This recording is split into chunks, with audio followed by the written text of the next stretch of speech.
Welcome to Mighty Married Moms. Join us at our kitchen table twice a week as the Mighty Married Moms, Debbie, Linda, Wendy, invite spectacular guests to weigh in on staying sexy, vibrant, and healthy, building marriages with soul-satisfying connection, raising happy, healthy, successful kids.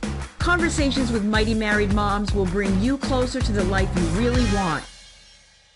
Episode 39.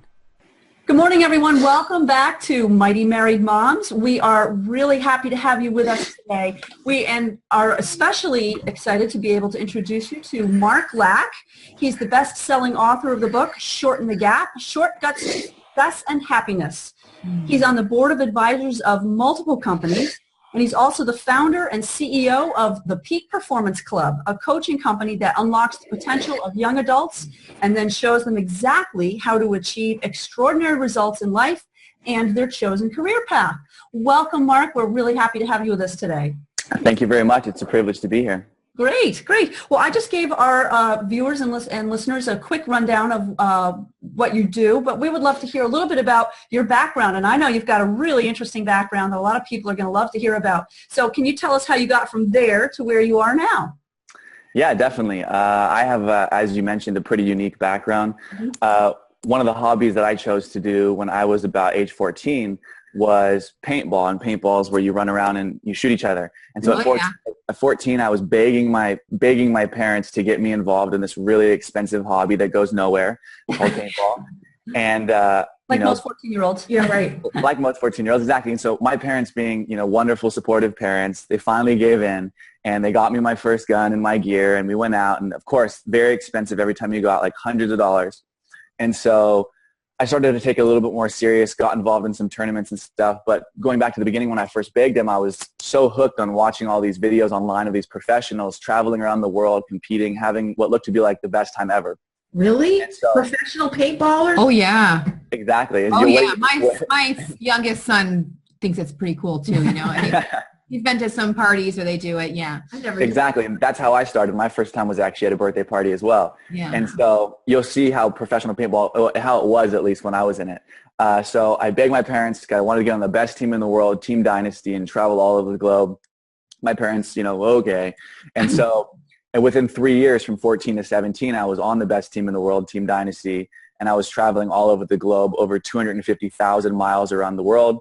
I won over $300,000 in high school, and I got to a point in my life where I was about 19 or 20, and I realized I was like, this is not where my path is supposed to take me in life. This isn't my purpose. I'm looking around and I'm seeing guys that are 25 to 35 with me, much older, that I'm traveling the world with. So I got to experience the diversity and culture around the world. I got to mature a lot faster with guys that were 5-10 years older than me traveling the world with. But I realized I was like, I don't want to be that age traveling the world doing this still. That's not my purpose. Exactly. That's not my purpose. Yeah. And at that time, around 18, I started a lot of personal development, spiritual development, business development. And so I realized there was a lot more potential for me in life. And so I made a tough decision at the time to leave my little world of being a superstar in the paintball realm. And I left that with the decision and hope to become a successful entrepreneur. And speeding the story up, present day, I grew a successful coaching, consulting, and speaking and info product company my first year out of college. We broke 6 figures with 0 marketing dollars, and we're on the path to do 7 figures.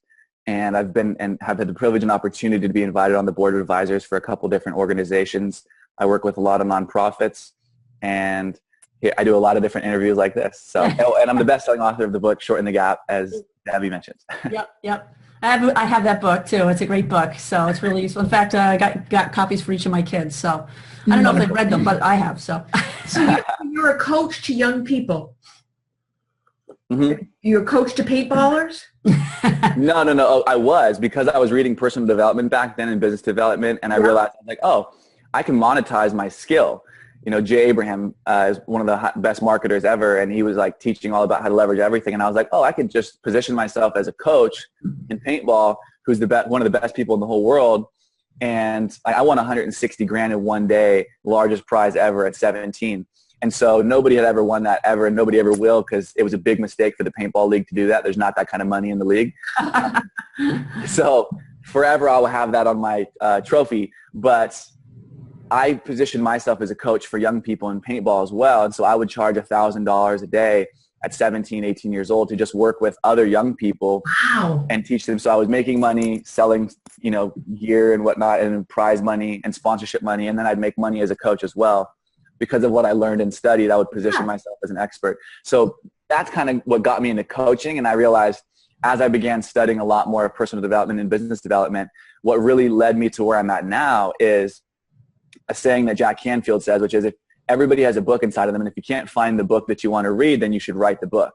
And so for me, I was studying so many different coaches and, the best guys in the world, at least in my opinion, Tony Robbins, John Asseroff, Evan Pagan, Brian Tracy, and amazing guys that I'm, still study to this day and I'm friends with and have worked with.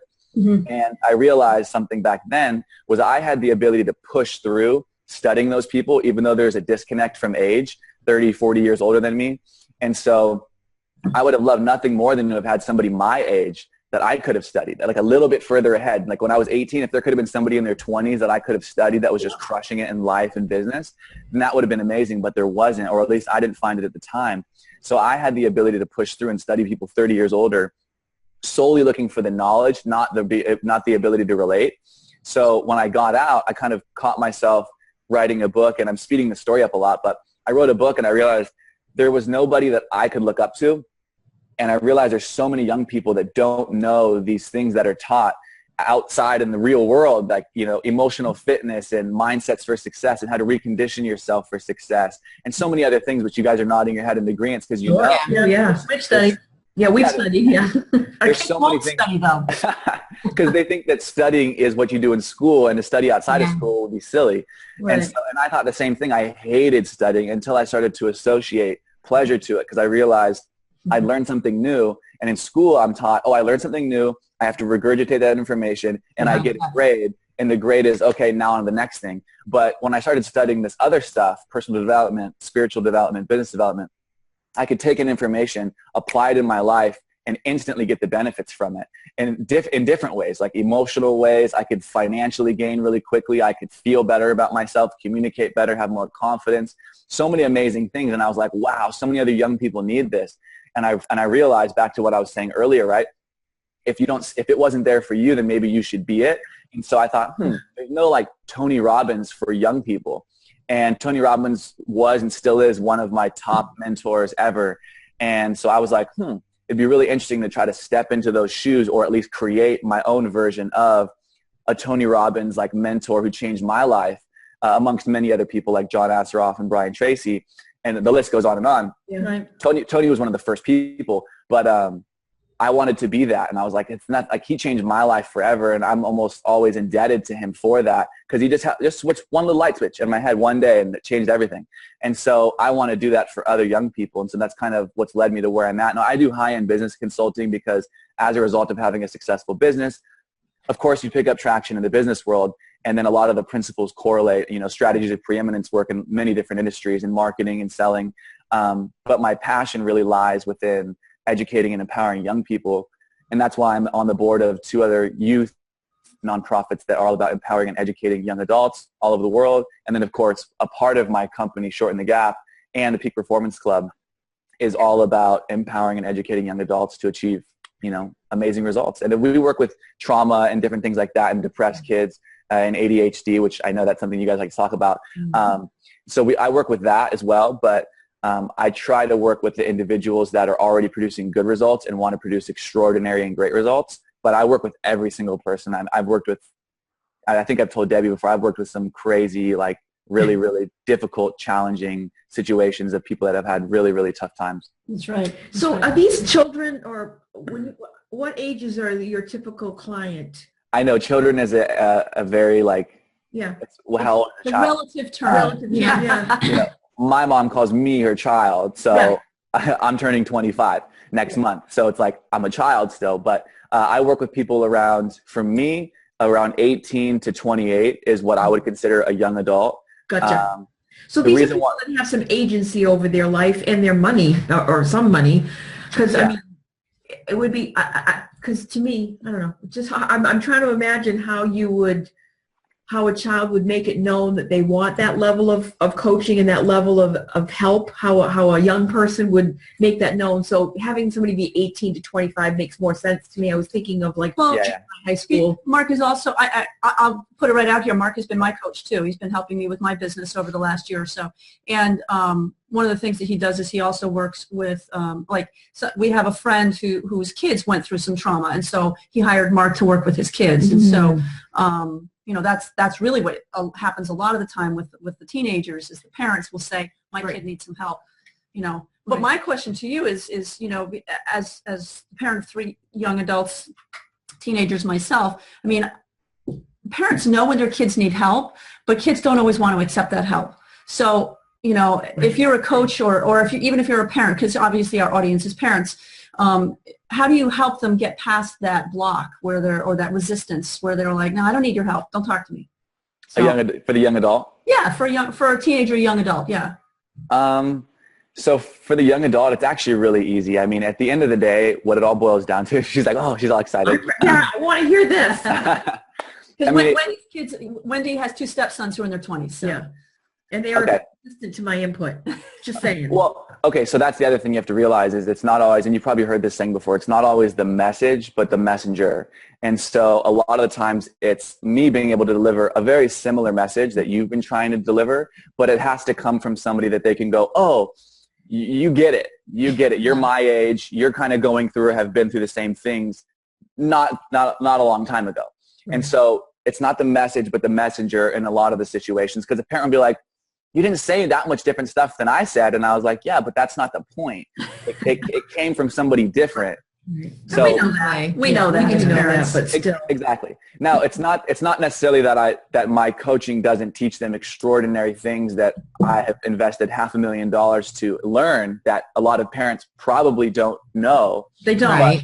But there's still the simple messages that a parent conveys that I convey as well. Like just gratitude and appreciation, for example, is a big one that I know parents are constantly wanting to drill into their kids. Because my generation, the millennials, has been kind of labeled as the entitled generation. And so that's basically, another way of saying entitled would be not appreciative.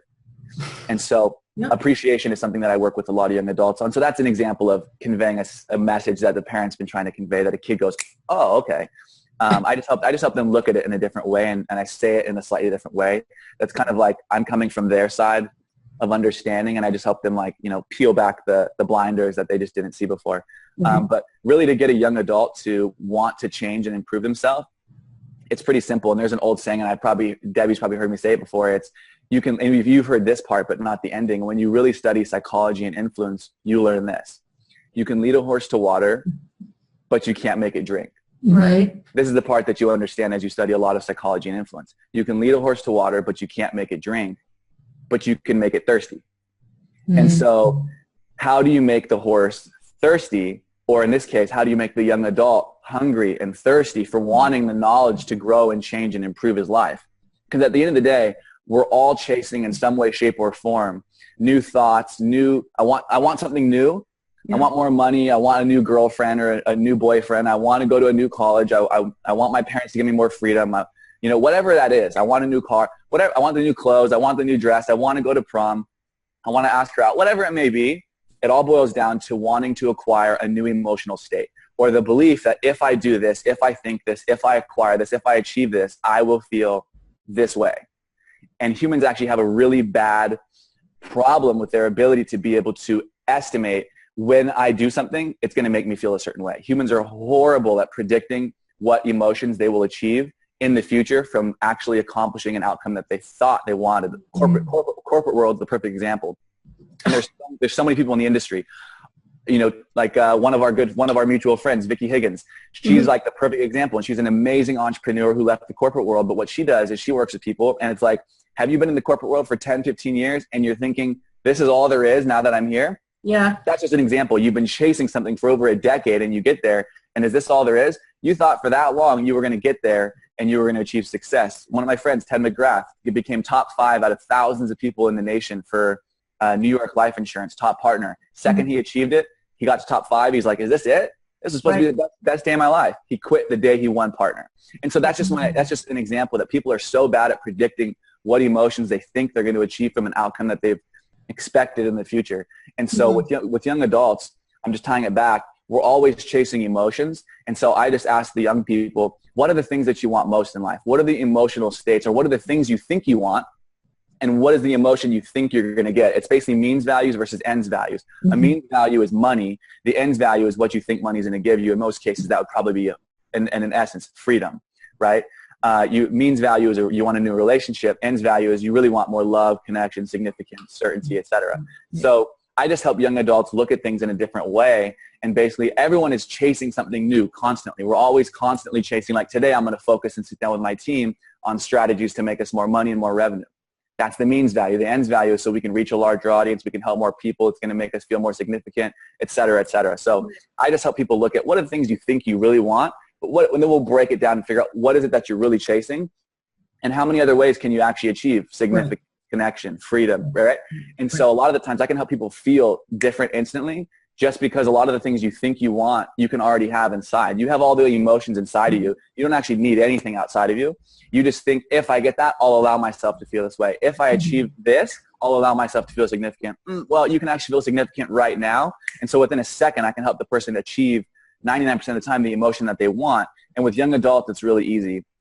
You just got to get them to understand that they can have everything they want, and they can usually have it right now.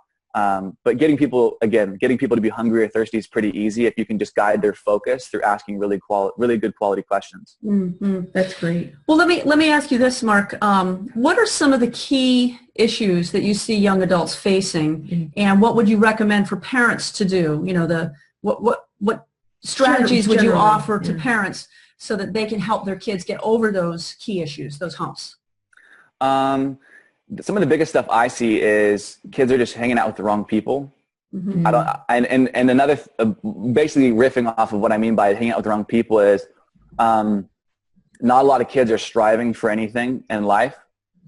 They're just not. Like, if you meet anybody who's in college, like, the only thing that they're striving for is a job. Like, that's not striving for something. Like, you're just an average person. You're just going to school, and your next goal in life is to get a job. Like, that's not really anything special. You're just like everybody else, and you're going to live a life just like everybody else.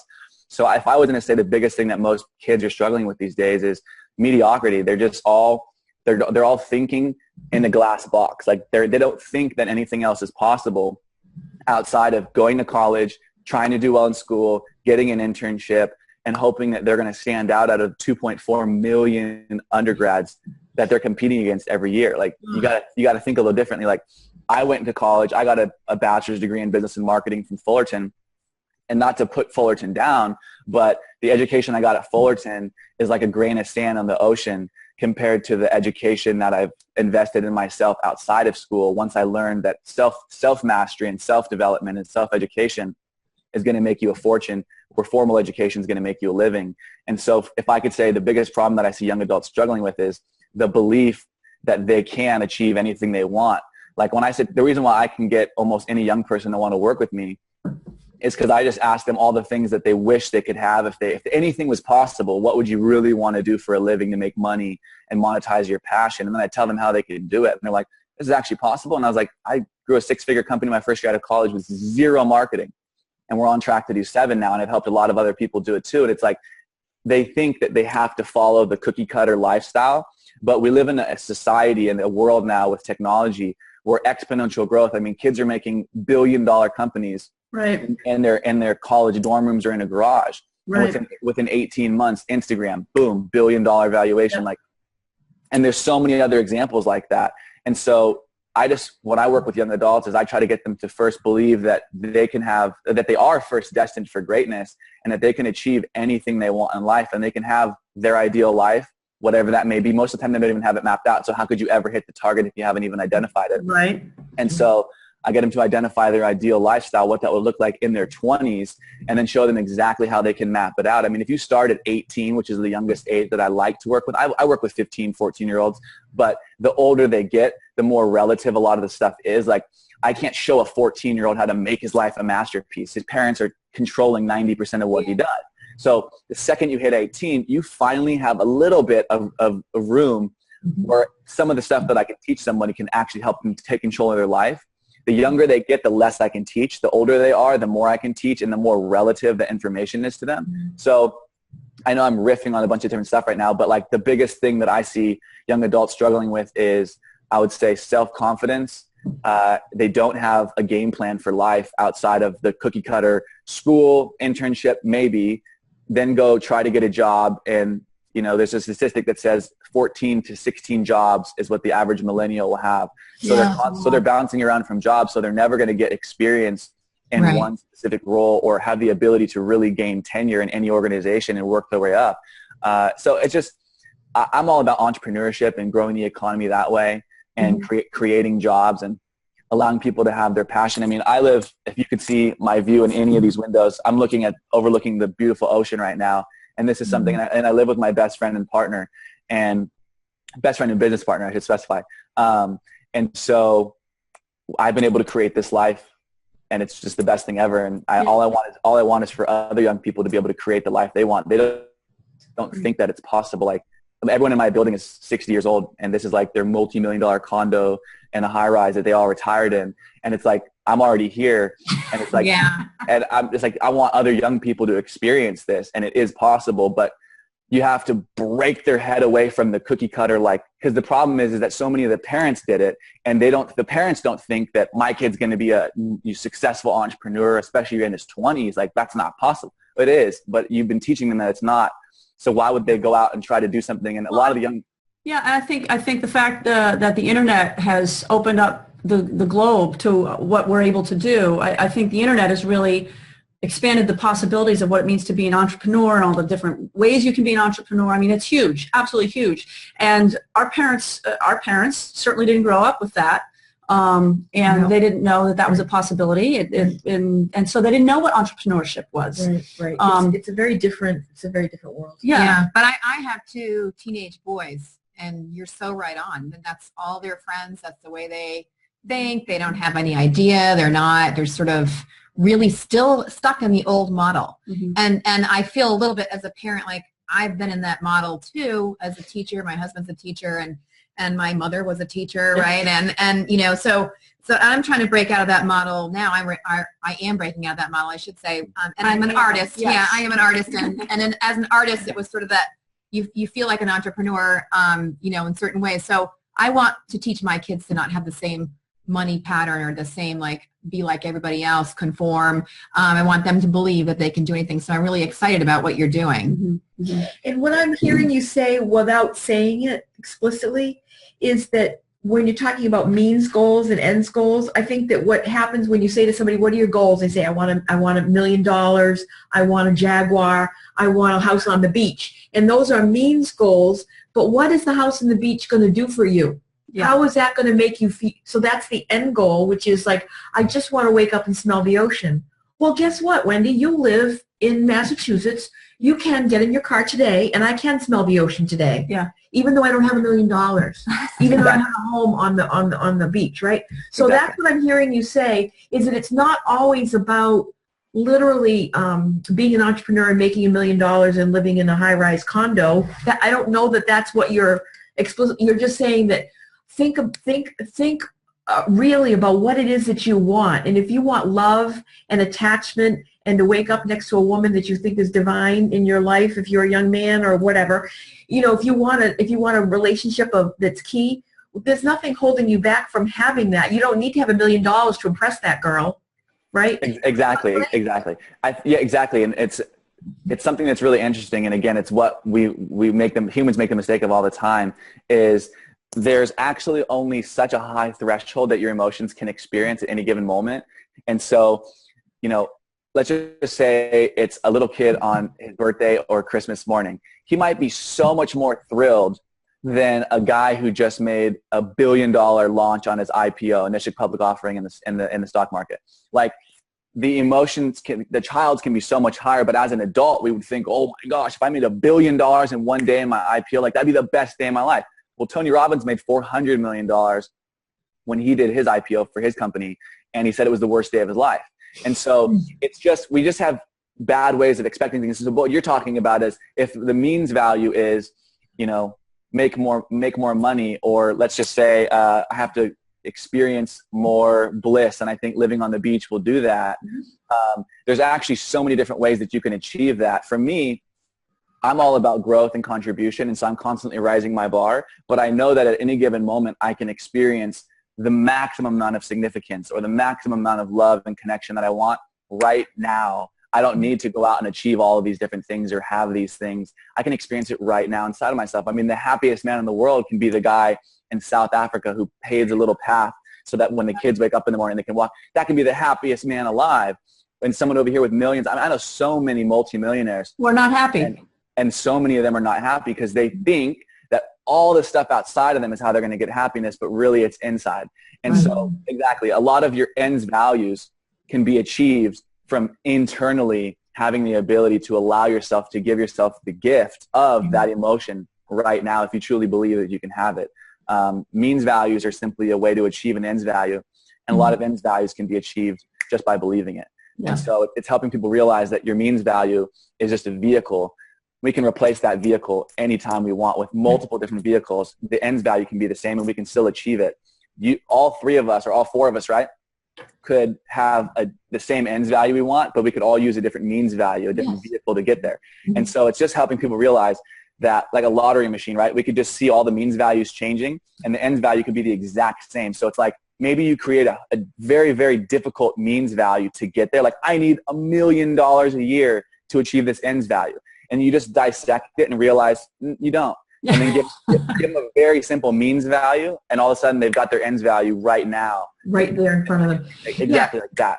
So what I hear you saying too is that the entrepreneurial spirit isn't about making $1 million and having an IPO and having all those, what typically I think the word entrepreneur might bring to mind, which is somebody that's going to bust balls and be the biggest, dude on the block. And, that's not the entrepreneurial spirit is meeting yourself and going, oh, there you are. That's what you need to be doing. And how can I get there? Yeah, that's to me, what I'm hearing. Exactly. And to me, being an entrepreneur is all about your ability to become more than who you are when you first start the journey.